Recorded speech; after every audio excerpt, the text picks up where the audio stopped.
இன்னைக்கு நாம அநாதி தேவனின் பிள்ளைகளாக இருக்கின்றனால அநாதைகள் அல்ல. அநாதி என்று சொல்லும் போது எவர்லாஸ்டிங் ஃபாதர் நமக்கு இருக்கின்றார். எவர்லாஸ்டிங் சில்ட்ரன் நாம அப்போ.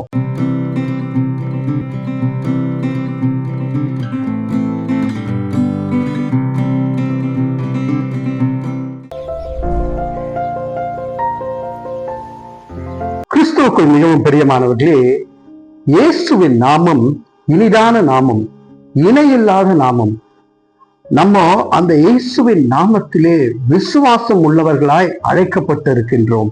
பாருங்க, யோவான் 1வது அதிகாரம் 12வது வசனம் சிறு வயதிலிருந்து மனப்பாட வசனமாய் சண்டே கிளாஸ்ல சொல்லி கொடுத்த ஒரு வசனம்.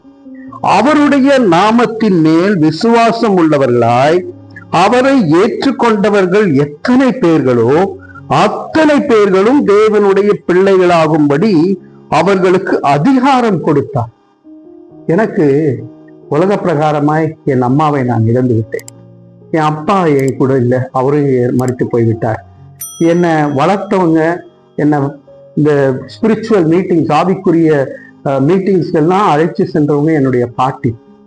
பரிசுத்த ஆவியின் வல்லமையினாலே என்னோடு கூட நடத்தி கொண்டு இருந்தவங்க, அவங்க என் கூட இல்லை. இப்படி உலக பிரகாரமான மக்கள் எல்லாரும் நம்ம விட்டு ஒரு காலத்துல பிரிந்து போகத்தான் கூடும். ஆனா இந்த நேரத்துல அவருடைய நாமம், இயேசுவின் நாமத்தின் மீது விசுவாசம் உள்ளவர்களாய் அவரை ஏற்றுக்கொண்டவர்கள்.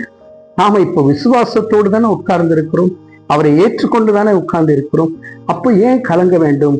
அம்மாவும் நீரே, அப்பாவும் நீரே, நீங்க தான்ப்பா எனக்கு எல்லாமே என்று சொல்லி அவருடைய நாமத்தின் மீது விசுவாசம் உள்ளவர்களாய் ஏற்றுக்கொண்டவர்கள் எத்தனை பேர்களோ அத்தனை பேர்களும் தேவனுடைய பிள்ளைகள் ஆகும்படி பரிசுத்த ஆவியின் வல்லமையினாலே நம்ம பரலோகத்தில் இருக்கிற பிதாவின் பிள்ளைகளாக கருதப்படுகின்றோம்.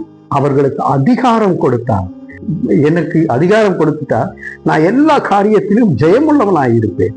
ஏன்னா என் அப்பா என் கூட இருக்காரு, என் அப்பா எனக்கு துணையாக இருக்கிறார், என் அம்மா எனக்கு ஆறுதல் கொடுத்து கொண்டே இருக்கிறாங்க. ஒரு தாய் தேற்றுவதை போல தேற்றிக்கொண்டே இருக்கிறாங்க. அவருடைய பிள்ளைகள், பரலோகத்தின் பிதாவுடைய பிள்ளைகள் நாம. இன்னைக்கு நாம அநாதி தேவனின் பிள்ளைகளாக இருக்கின்றனால அநாதைகள் அல்ல. அநாதி என்று சொல்லும் போது எவர்லாஸ்டிங் ஃபாதர் நமக்கு இருக்கின்றார். எவர்லாஸ்டிங் சில்ட்ரன் நாம அப்போ. நித்தியமாய் அவருடைய பிள்ளைகளாக இருக்கும் பொழுது அநாதையாக இருக்கிறோம் என்று கவலைப்பட வேண்டாம். கர்த்தர் நமக்காக பரிந்து பேசுவார். பிள்ளைக்காக என் அப்பா எப்படி ஓடுவாரோ, என்னுடைய அப்பா என்னை எப்படி பாதுகாத்தாரோ அப்படி நம்முடைய பரலோகத்தின் பிதா பாதுகாப்பார். என் அம்மா என்னை எப்படி தேற்றுவாங்களோ, சோகமா இருக்கும்போது அம்மா மடியில தானே போய் படுப்போம், அப்ப அம்மா என்னை எப்படி தேற்றுவாங்களோ அப்படி பிரியமானவர்களே நம்மை தேற்றுகின்ற தேவன் ஒருவர் இருக்கிறார். அவர் மீது விசுவாசம் வைப்போம், அவரை ஏற்றுக்கொள்வோம், அவருடைய பிள்ளைகளாக வாழுகின்ற அதிகாரத்தை பெற்றுக்கொள்வோம். தலைகளை தாழ்த்தி தேவனை நோக்கி பார்ப்போம். அன்பின் பரலோக பிதாவே, பல நேரத்திலே எங்களுக்கு யாருமே இல்லையே என்று நாங்கள் கவலைப்படக்கூடிய சூழ்நிலைகள் வருகின்றது கர்த்தாவே. அப்பொழுது நீர் எங்களுக்காக இருக்கின்றீர் என்ற வார்த்தையினாலே எங்களை தேற்றி எங்களுக்கு அதிகாரம் கொடுத்ததுக்காக நன்றியோடு ஸ்தோத்திரிக்கிறோம். ஜீவனுள்ள நல்ல பிதாவே. ஆமேன், ஆமேன்.